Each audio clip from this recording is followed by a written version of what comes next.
There you go. Whoa. Yep. Okay. Good evening, Social Hanukkah. Moharan on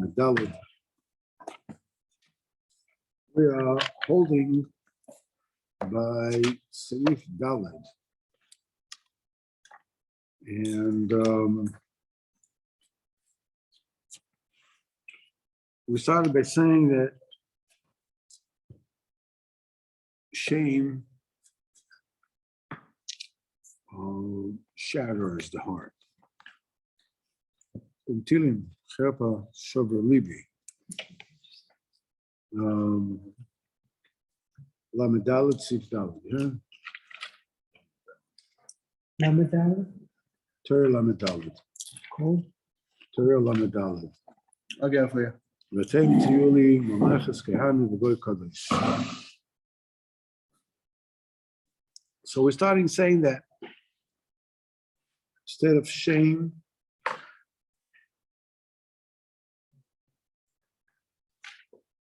causes the heart to break.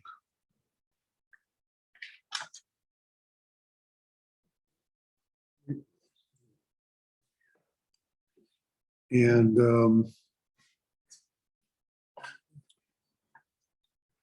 the way to rectify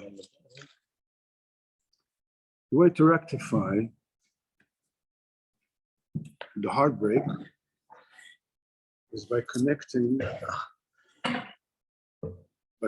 to the nakuda that has to do, that is relevant to your heart at this particular point in time.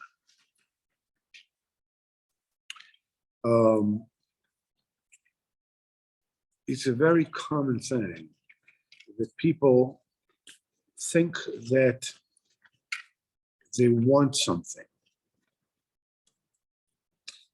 And in fact, they feel very miserable that they don't have it. Like we said this example once before, that some people,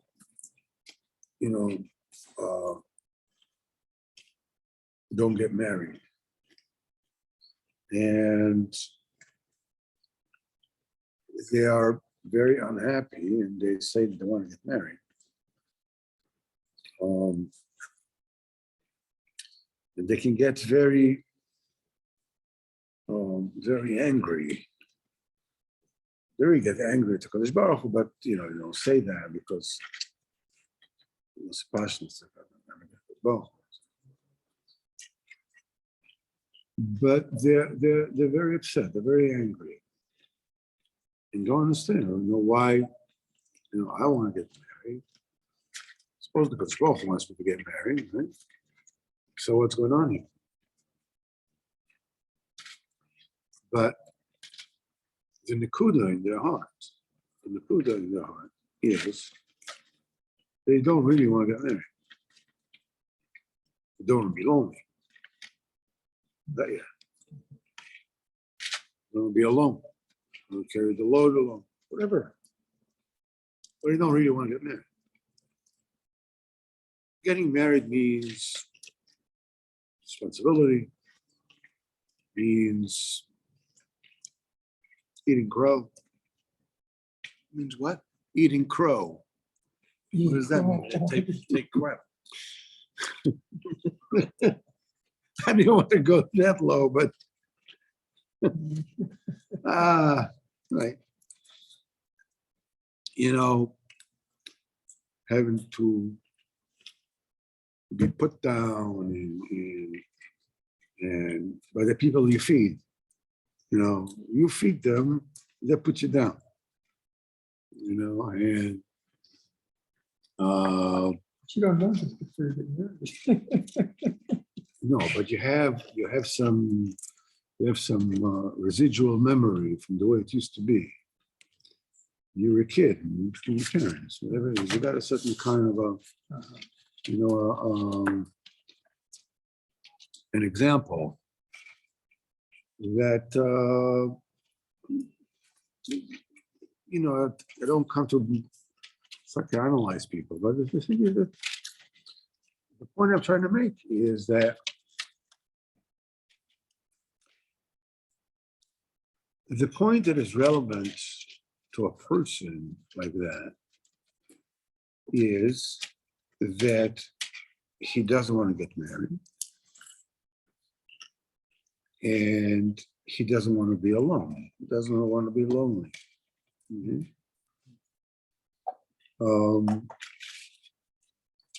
So the relevant point for him at this point in time is to deal with the fact that he doesn't want to get married and realize that the price to pay is going to be, you're going to be alone. You'll be alone in this world, next world is a balagan, like anybody that's had children here say there are consequences to pay, right?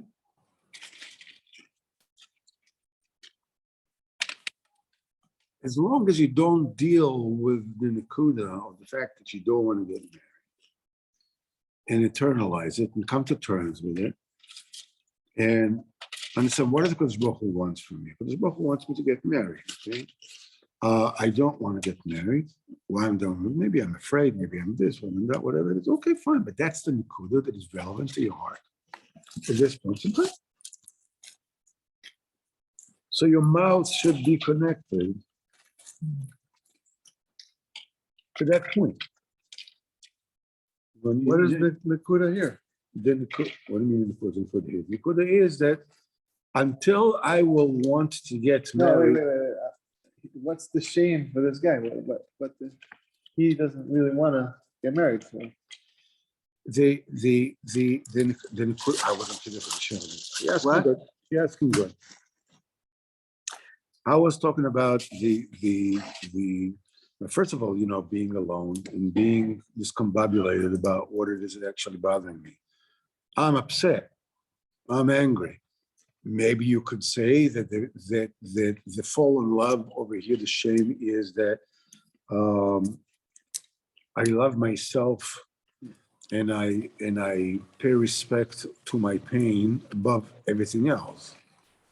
And I'd rather be not married and falter in various areas or whatever it is that will come along with the territory, because I'm afraid that there might something happen, and I want the easy way out. Actually, ending up, Shaman says sometimes, many times people don't want to suffer a little, so they end up suffering a lot, but so that could be the shame. That could be the busha, that I want you to peel me a grape.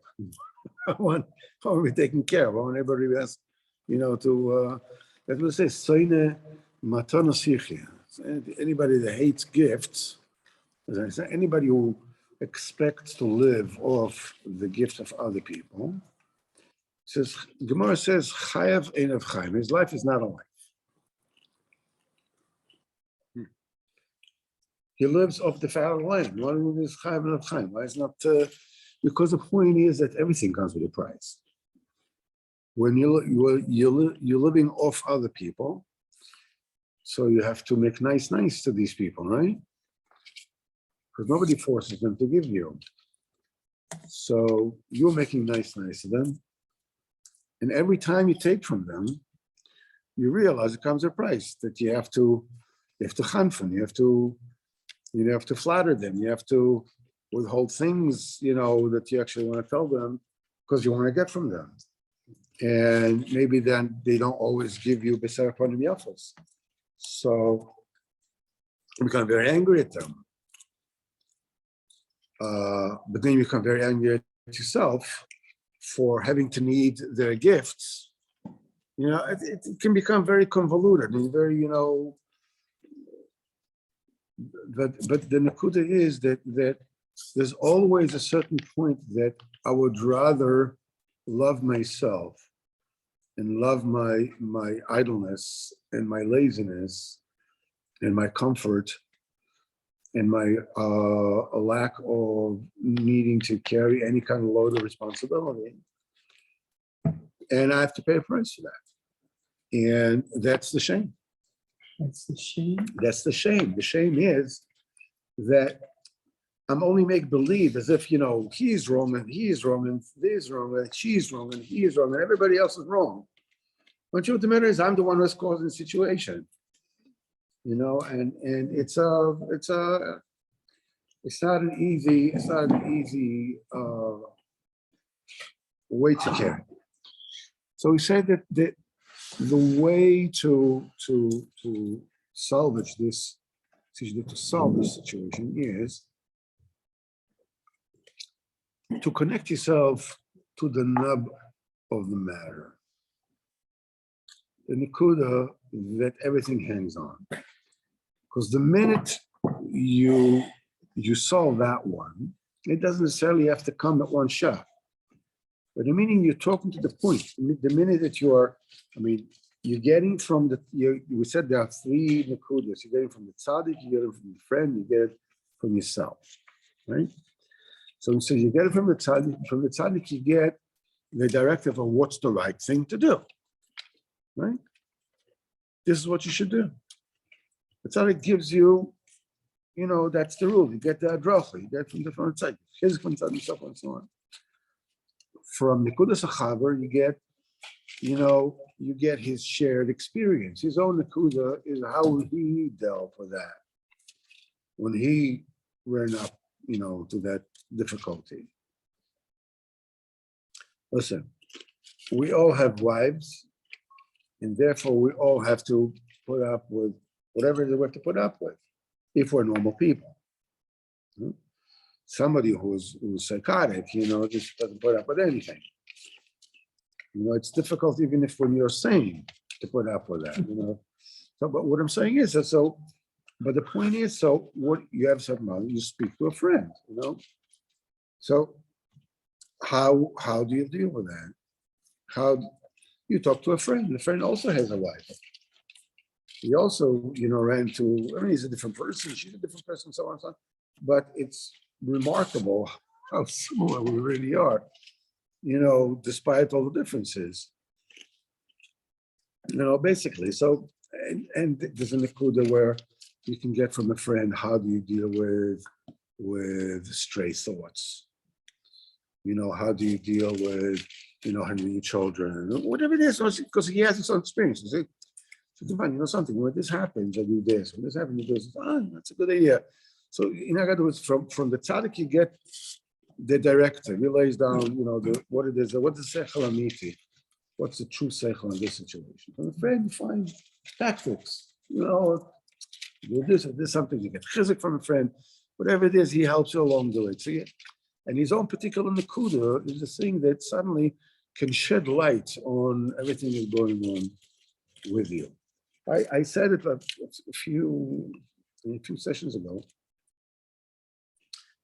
that I had a point that I felt that I felt like I lost my emunah. I lost my emunah. Yeah, I felt like walking in the dark, and I'm making and now there's no comeback. That's what I felt. And I spoke to my friend Eliyahu Mirav, Hashem should give him full shleima, Eliyahu B'Fortuna, and I told him, that's how I feel, and I don't know what to do. So he said, it's in the first Zohar. What she's saying is that state is specifically written in this Zohar, in the Pasha V'yivos, like week's Pasha, V'yivos Yaakov Levadoi, the two Pashas ago, and Yaakov remained alone. So the Zohar says, you got a Kodesh Baruch Hu left him. What does it mean, the Kodesh Baruch Hu left him? He found himself in such a feeling of void. It's in the mind. Like Amunah is in the mind. He felt so alone, it's called Lapanai. felt so alone. That is the struggle with this Saraf Asa, right? With the Malach. That's it preceded that struggle to the death, with the Malach of Esav. That feeling that I lost my Amunah. I mean, I'm reaching for the wall and there's no walls. You know what I'm saying? It's like I'm falling through the outer space and it's a fall without end kind of thing. So he told me, yes, it's a Zohar. And boom, immediately it illuminated all right, I got it. And sure enough, so I'm causing myself, it's a normal state of being, and you have to pass through that. And after a while, it passed. By saying, and the Chaver told me, yeah, sure. So you have to have somebody you can talk to. You can say, tell them the truth. Usually, you don't tell somebody, look at your beard, look at your pants, you're giving sure, and you all say, what's wrong with it? I mean, aren't you embarrassed? I mean, you can't admit to anybody that you lost your mood. What's wrong with you? All right, if I won't admit it, I'll become more and more disenfranchised and more, and more disgruntled, and keep on keeping things, sweeping things under the rug until it all blow up. It doesn't go away. It's like somebody who is short of, money, or is very upset about his whatever situation is, and he gets bills, as he gets traffic tickets, and he throws them into the drawer. I'm sure it never happened to you, right? It's not going anywhere. You know what I'm saying? It's like traffic tickets. It's like parking tickets. It ain't going nowhere. You can bury it, you can burn it, you can do whatever you want with it, but it's not going anywhere. The same thing with the things that are happening within you. I mean, you can push it down so it's not in your psyche, in your cognition on a 24/7 basis, but nevertheless, it's there. And monsters, they grow in the dark. That's the mode, right? They're under the bed, and if you step off the bed, they're going to learn what's not to do to you. And when you see the light of the moon through the window, you see the monster on the wall, and you get very scared until somebody else turns on the light and it's just a coat on the hanger, right? But in the dark, the monsters grow. But if you have a friend that you can tell them everything, and friends, this is a very important nakuda. Friends were created to tell each other the truth. That's what friends are for. Friends are not having to say that you're sorry. None of those, la-di-da kind of. Friends are there to tell each other the truth. This is it. This is the reason. Friends are there to make each other feel better as well, because that's the truth. The Zohar says, that the same way that there is an Isser of Lashon Hara, anybody that can say a Lashon Tov and doesn't say it is a guilty of Bechina of Lashon Hara. If you can say something good to someone, Master Zohar Isa says that the Lashon Tov you're supposed to say is actually admonishment. But it's a Lashon Tov, especially in today's day and age. If you can give somebody chizuk, you see a person, he's always going in the street, he's broken, you're just smiling to him. You don't know what's going on in it. The famous saying that anybody that you meet is struggling, with a tremendous fight that is, way beyond his pay grade, that you know absolutely nothing about. It might be health issues, might be children issues, might be whatever it is. You have no idea what it is he's struggling with. Whether it's huge, King Kong, kind of fight, and you don't absolutely nothing on. You just go and you smile, and you say something wonderful to him. You can mamish give him life. You can mamish give him life. That's what friends are for. But that's the truth. Why is that the truth? I mean, maybe what he's thinking about and the fact that he's so broken, because that's it. Maybe that's the truth. And he's just coming out doing all this psychological, woody, to make him feel better. But it's just, it's just a lip service. It's not really the truth. It's not so. The truth of the matter is that we sort of like recalibrate our point of view according to where we are.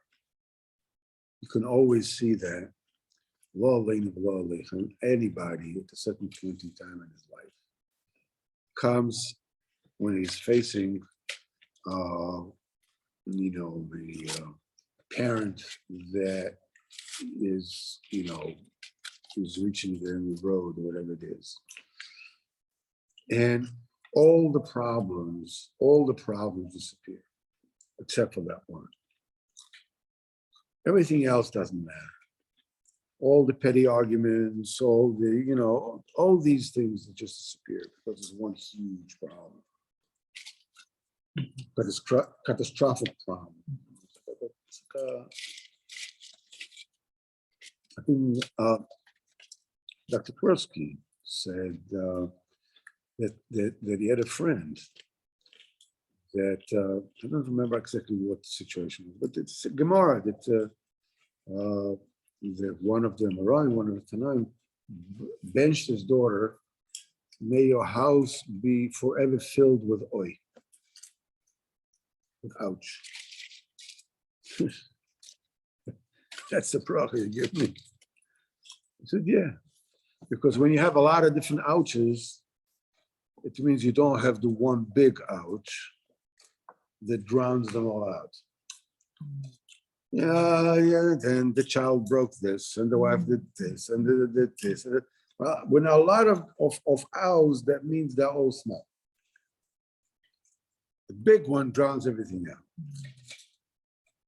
So usually when a person goes around broken, is because he's really not up to snuff with what is actually his reality. He's caught in the emotions. He's looking at things from a certain point of view. And according to that point of view, there's no way out, there's no hope, there's no below, whatever it is. When you come and you smile at him and you give him life, you give him chayes, just like bring him back to life. What you're actually doing is you're just shifting his focus just a little bit. If you notice when somebody is having a bad day, somebody is claiming that he is having a bad day. He's not really having a bad day. What he's actually having is maybe 3 or 4 bad minutes or seconds throughout the day. You get out of the house and you had a flat tire. And then the tire was fixed and there was traffic. And you got, whatever it is, you have 1, 2, 3, 4 different bad minutes. The most awful day of my life. What does it take to make this day a good day? Somebody you really like smiled at you. Your boss said you're really doing a good job. You come home, your wife smiles and says, I made you something you really like. 4 minutes of good, great day. What about the rest of the day? The difference with a bad day, usually when I'm saying a normal day, a normal bad day, or a good day, a normal bad hair day, is 4 different seconds throughout the day. This is it. The Hammer says, Baruch Hashem, you're doing very well. The nakuda is, I want to tell you, for instance, for me, I get the same points as everybody else when I feel that I'm really not happy about it. I don't feel good. Yes. Whether with reason, without, whatever it is. I taste, my life tastes to me at that particular point in time like I bit into a bitter almond, Yeah.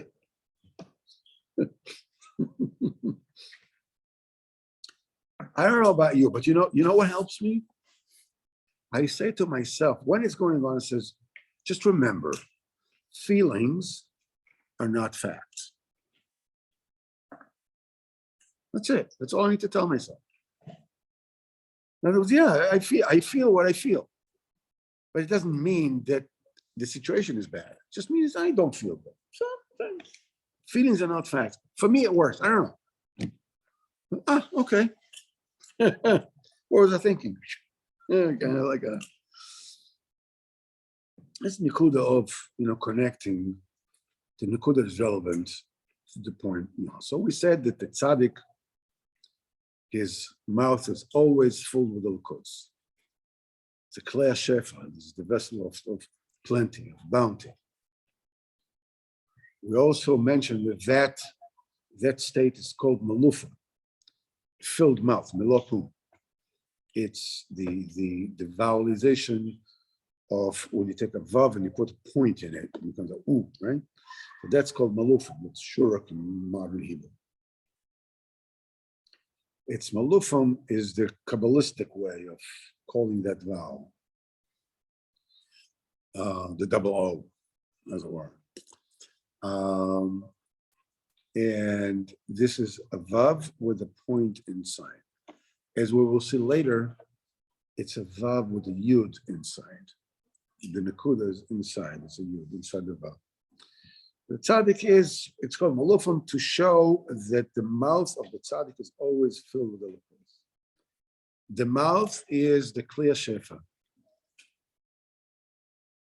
When B'vaychachem kasher diber lachem, the Baruch Hu is going to bless you the way that you speak, the way that your dibur goes.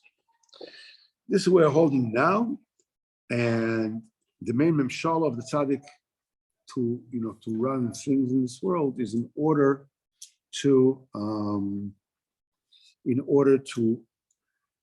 awaken each and every one of Israel, reach down to him to where he is, and bring him to Kodesh Baruch Hu. That's his job, and for this he gets basically, is a double O designation, license to care, right? He gets a double designation, a malufim, an u, right? He can do whatever it is it takes in order to bring the Jew to Kadosh Baruch Hu. Then Sif Dalet says, "V'cholecha v'echad misor yesh bo b'chinas tzadik moishel." Each one, every Jew, has within him that b'china of tzadik moishel, which is melofu, filled mouth. It is said, "Ve'amech kulam tzadikim." Amech Yisrael kulam tzadikim. Every Jew, since he is gemal, he's a prince tzaddik, and there's all kinds of nikudas toivus. It's very easy to judge somebody else severely. Okay. Do you know what he's going through? Do you can see somebody that is even doing affairs. Do you know those points in his mind where he could be doing worse? He's really feeling like doing worse, but he doesn't.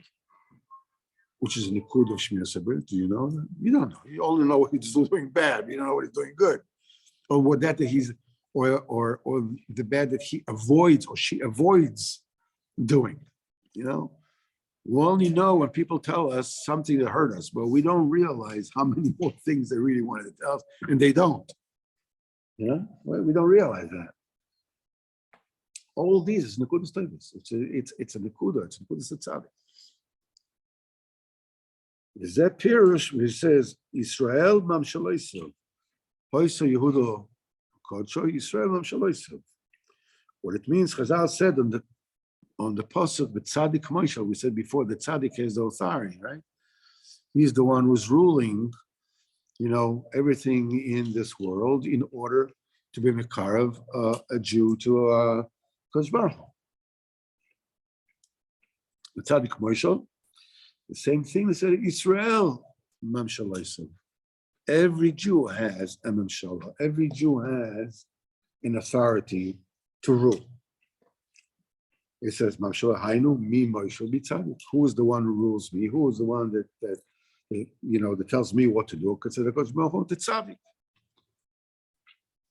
So every Jew has a Mamshalah. Every Jew has authority. Every Jew has a dominion. Because every single Jew has within him a very precious thing, very precious nakuda. This is just a dot that your friend does not have. And each one of my friends has something that I don't have. It's extremely precious. In fact, it is so unique. It's a nakuda salakus. It's a godly nakuda.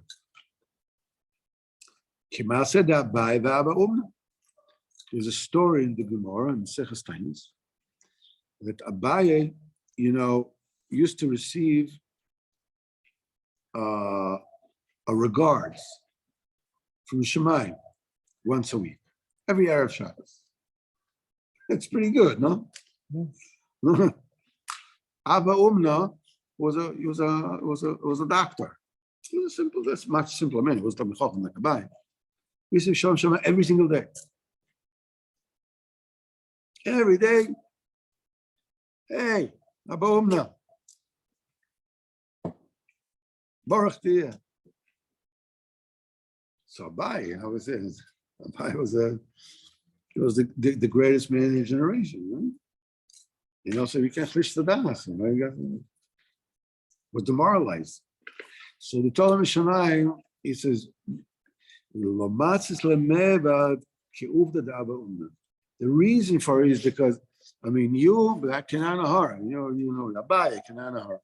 He says, but you cannot do that which Abba Omer can do. What could Abba Omer do? What was Abba Omer's specialty? Abba Omer was a doctor. In medicine in those days, one of the things that they did out of vitamins is they used to bloodlet. That's the thing that they used to do. But Abba Omer would bloodlet women and men separately. He had a different kind of lavush, different kind of garment that he would put on when he bloodlet a woman, so he shouldn't even look at her in such a way that he doesn't. And he had a very special place where his patients used to put the money. They didn't have a secretary that would send you, hey, what's the story with you, dude? None of that. You had the pushka, and the patients would come and they'll leave the money there. And whoever it is didn't have money wouldn't pay. And Talmid Chacham would come to him. Abba Omer himself would give him money. So he buy him some food, give him chazak himself, to strengthen himself. So you see, and they tell Abaye, this you cannot do. Abaye, the entire Torah is like Abaye Barova, right? It's like the Havayas about it, until they're the ones who basically took the Gemara and put it together. They're bringing out all the Amoraim and everything, but the end of the era, basically, of the Havayas, Abaye and Rava. This is it. After Abaye and Rava, then the halacha becomes like the latest person. It's no longer, that's it. Abaye and Rava, the one that pulled together the Talmud. And we have today. All the halacha we have today. Everything is Abaye and Rava. This is it. Did that bloodletting work? Apparently it did. People did it for too long a time for this not to have worked. I'm not exactly sure what it is, but so it says this you couldn't do. And that particular aspect that you have more than your friend, that one person has more than his chaver. Umashpia meir, moir lev chaver. He is mashpia, he awakens, and he strengthens the heart of his friend.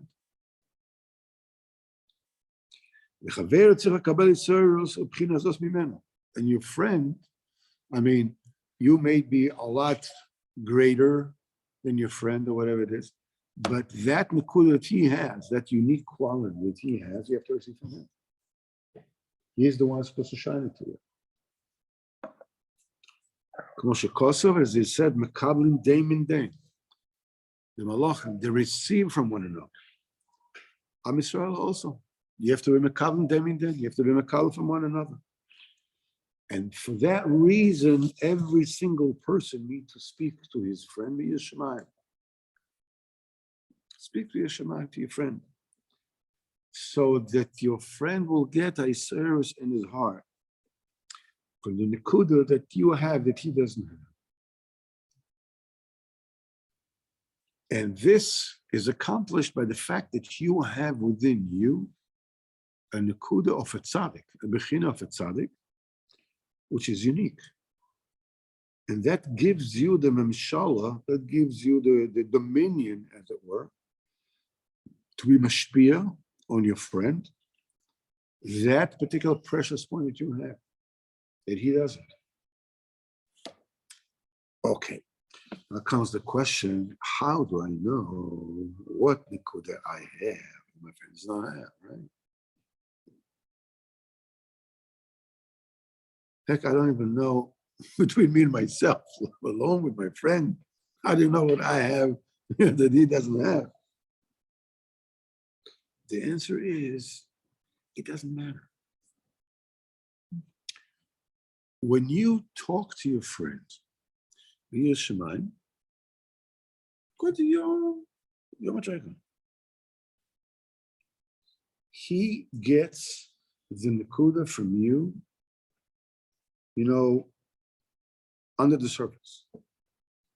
You're not realizing that you're giving it, and doesn't even realize that he's getting it. But as long as you're talking via Shaman, you're not talking shtissen, you're not talking about government, this, that, whatever it is, politics. Yeah, but you're talking via Shaman, your nakuda is weaved in, is coded into whatever it is you're saying, and it passes. Very good thing.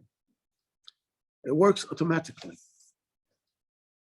So whenever it is you meet somebody is, oh, come on, man, this guy is like way over me. I mean, he knows entire shots by heart. I mean, he knows entire Likutey by heart. He's a Tekis by heart. Who the heck am I, to tell him, speaking your Shaman? Come on, it's a joke. I mean, what kind of temerity it is that I'm going to talk to him, your Shaman. Who do I think I am? And it doesn't matter. You have something that he doesn't know, that he needs. Well, talk to Yeshua. Speak to him. And nakuda of Yeshua. He'll get you nakuda. And if he gets upset by who the heck do you think you are to be speaking to the Yeshua, that's the nakuda he's supposed to get. Yeah. Who the heck does he think that he is? Not getting from you what he actually isn't supposed to get. You're getting upset because a little schnook like me tells him whatever, tells him what to do, or tells him be a shaman, and he gets upset. Well, he has a lot to learn. He has a lot to be makabel. Maybe that fact that it bothers him that a nobody like me speaks in via shaman as if we were equal, quote unquote. Well, that's the nakuda is supposed to receive. Could be, huh?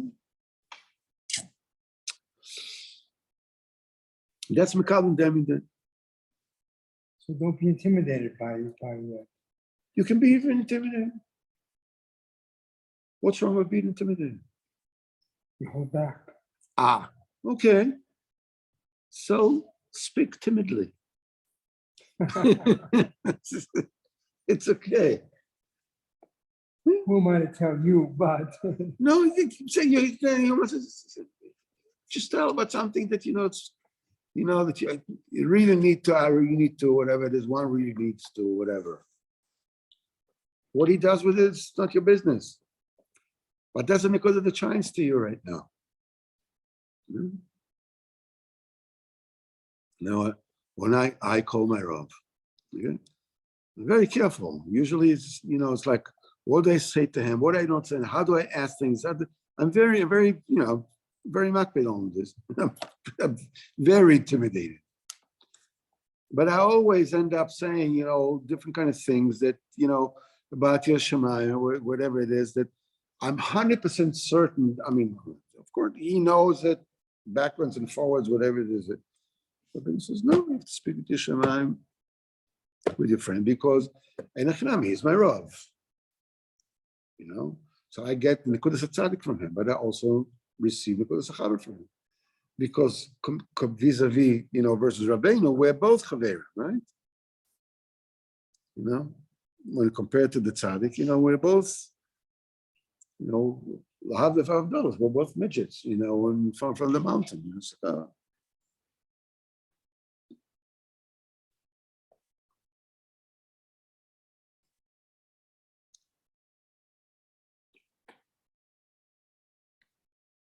There's another point which is being served when you speak about your Shaman with people. And that is, it drives people who are not interested, it drives them away. He says, it says, Anifred Mechavera is somebody who parts from his friend. Well, you part me, let him not, depart from him. El mitoch dvar halacha. You're saying goodbye, you say dvar halacha. So the Olam says, in jest, he says, you're standing with somebody, and you're with somebody, and you get rid of him. Tell him dvar halacha. You just go, just leave. He's gone. Same thing. It's just you're dealing with friends, and they are speaking about this, speaking about that, whatever. Speak at the Vasha Yeshman. Either they'll join you, or they'll leave you alone. Either option is fine.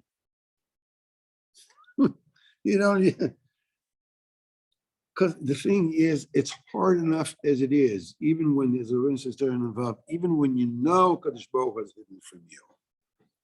It's extremely hard to find him, But with the fact that the Kadosh Baruch Hu is hidden from you, that in itself is hidden from you, it's practically impossible to find him. Because you don't even know, that anything is hidden from you. It's like the Baal Tanya said, there's a secret in Seides, and a secret in a secret. A mystery wrapped in an enigma, right? It means that when there's a secret, there's a secret, but you don't know what it is. Astar shebetoch astar means you don't even know that there's a secret. How will you ever find out the secret? But it's hard enough to find out what the secret is when you know that there's a secret. The Olam is going around, and everybody is looking at things from the point of view of basically we're going to live forever. We know that not, okay, but we're going to live forever. As Rabbeinu says, people basically live their life as if there's a club of people who pass away, and I'm not a member of that club.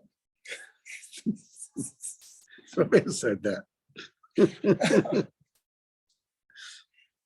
Even though you know perfectly well, that's the Metzias, whatever, but it's so far off. So the world, by and large, especially, in a heyday, before the age of 60 or whatever it is that they are, So that's the problem. I mean, you talk to them about your Shaman. I mean, they think that you're joking. They think that you're like, I mean, say, okay, I'm going to shul, I'm davening. I have a, I have a shear, whatever the film, whatever it is that I'm doing. What do you want from my life? I'm fine. What do you want to talk more? You want to load me up with some more. No, I left the shul already. What else do you want? So, talk me, Shaman. Because even if this guy gets irritated that you're speaking about Shaman, your nakuda gets in. And he can wake up a little strechel, a little something in there. It's a big deal. I don't see any difference. One of Doyle Anash said at the time, you can go out and you can give a shir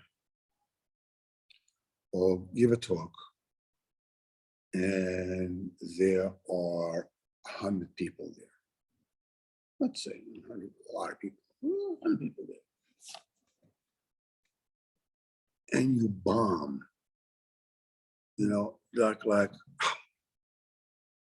having an off day is is being super generous. You're boring the heck out of everybody and his uncle. People are snoring out loud. It's like people feel bad for you. After they finish feeling bad for themselves and being stuck there, they feel bad for you, this poor guy. He's having a horrible day. The worst. He's standing there. Everybody's praying already for this talk to be over. You being the first of them all. Let's just finish it. And then finally, it's over. The bell rings. It's out the door. You just want to forget about this experience. Just forget about it. Just let me get out of here and go home and go to sleep. Maybe tomorrow will be a better day. And there was one guy there that in the middle of this hour of misery had a picosecond. You know what is a picosecond? A picosecond is a trillionth of a second. It's a very short time. 1 trillionth of a second. It's called a picosecond. In physics, somehow they find a use for this. And there's a picosecond in the middle of this when the guy says, you know something? There might be something in what he says. And it's flashed out. Picosecond is quicker than boom, right? Boom. And he just continues snoring the whole talk through. Then he goes out and says, I can't believe this guy. Man, this lecture was the pits. Forget about it. Forget about it. And he forgets about it and continues to live his life till the age of 90, 95, whatever it is, and leave this world. Without ever doing anything about that nakuda of maybe the guy's right. That picosecond of a doubt, of a maybe he's right, is going to be the source of nourishment for his neshama forever. Forever. That's going to be his stash for eternity. Eternity is going to live with that. So even when you say something and the people feel like, man, this guy so doesn't realize what's going on. He's so not with it. But there was a split second that they say,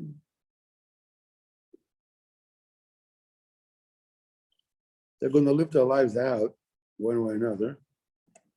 And ultimately, that nakuda that you gave them is going to sustain them forever. Because the chayim that they have other nakudas, everything is added and multiplied. So yeah, don't be intimidated. The ma'aseh chacham v'tam that we're learning now. The chacham the Tam just did whatever he did. As we will, Zat Hashem, we're going to get Mitzvah Hashem next Monday.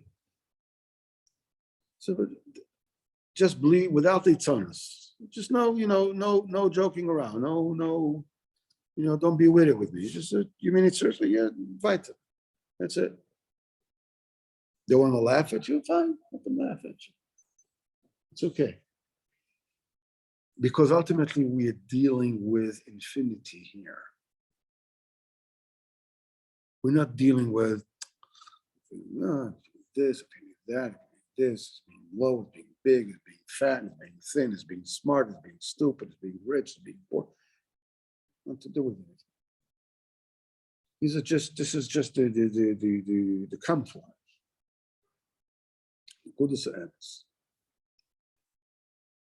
As we said in Supremacy, we learned before, what's the difference between being a tam and being a sophisticated, both have to weigh things, right? What's the right thing, what's the wrong thing? Which means that both needs a certain degree of sophistication and both need tmimus. Don't dig, don't be a nudge. Don't just go straight. Everybody needs to be a tam. But even a tam needs to, you make a cheshbon, it's the right thing to do, it's not the right thing to do. This, that's a normal thing. The difference between the chacham and the tam is that the tam means that you're making a cheshbon, you may be even making the wrong cheshbon, but you're making a cheshbon. What is the Kodesh Baruch Hu wants me to do here? That's called being a tam. Being a chacham, being a sophisticated, being a philosopher, being a this, is what's better for me. What serves my intentions better, what gets me ahead of the game. That's being a chacham, that gets a person into all the trouble. You can do the same pa'ula, you can do the same action. Making a cheshbon, or just going with mimas. I don't know what's the reason behind it. Is what Kodesh Baruch Hu wants? Whatever you'll do, you'll be mitzvah. Rabbeinu said until you base chalik days, right? Everything you do, make sure that the kavod Kodesh Baruch Hu is there, that it befits the kavod Kodesh Baruch Hu. If you do that, you'll never fail. This is Torah base chalik base, famous Torah base chalik base. He says Yiddishkeit is very simple. Whatever it is you do, make sure that the kavod Kodesh Baruch Hu is intact. As long as you do this, you're fine. This is amazing. People go after God, their chachmas, digging into things, whatever it is. That's when you fail. This is when you fall flat on your face. B'ezrat Hashem, HaKadosh Baruch Hu, B'ezrat Hashem, will bless all of us. First of all, with the Freilich and Chanukah. That's point number one. We're lighting the nearest and we're looking at the fire. And what we see is the light of infinity. We don't see it because our eyes are physical eyes. But we do see it. And Shaman does see it. If a person looks at something he shouldn't look at, that's a bad thing, right? So when you look at something you should look at, it's a very good thing, isn't it? Because Midah Tova is 500 times bigger than Midah Ra, right? So looking something you shouldn't look is a bad thing. And there's hell to pay, literally. Look at the good thing. What? You're looking at the candle. You look at the candle, you look at something good. There's a light in there that you, with your physical eyes, hide it from you, but you see it. Your neshama sees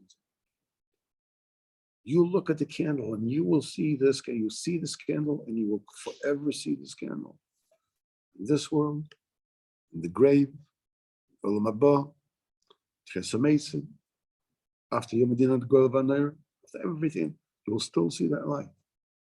And with this light, you will be able to see not only from here to Timbuktu or to Honolulu, but from here to Rishis Eilam Atzilus, right? To the very beginning of everything. You know, to look at this table and you see godliness constructed into a form of a table. You don't see a table with this light. God should bless us to get, Bizarre to Or Shiva Sayomim, that it's in the candles. And let Hashem, we should be Yeshua Shlema, Geula Shlema, Yes Mashiach, building Mr. Mikdash, When you say you talk to your friend, you're at Shaman, what are you supposed to say? whatever shines to you, be a Shemayim. What you feel, you need to do, one needs to do this, I shouldn't look when I go in the street. I have this really strong urge to look around me. And I really shouldn't look. That's it. I shouldn't. Maybe I should have a bikaveh aitim to learn Torah every day.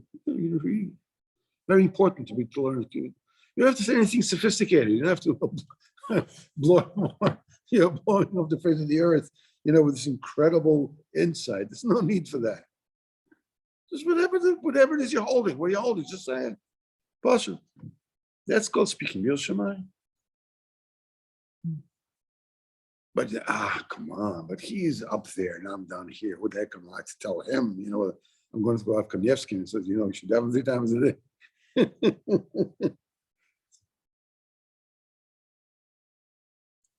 If you happen to be, Barav Kanievsky and you're able actually to open your mouth, then yeah, you should say, I doubt if you have the wherewithal and to marry to actually open your mouth. I can't, but okay,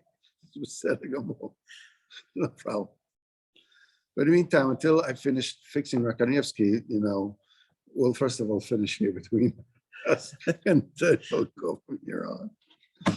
All right, should all have a good Shabbos and go to Shkoyach, and thank you very much of everything. Let me just stop the recording. Okay, here we go.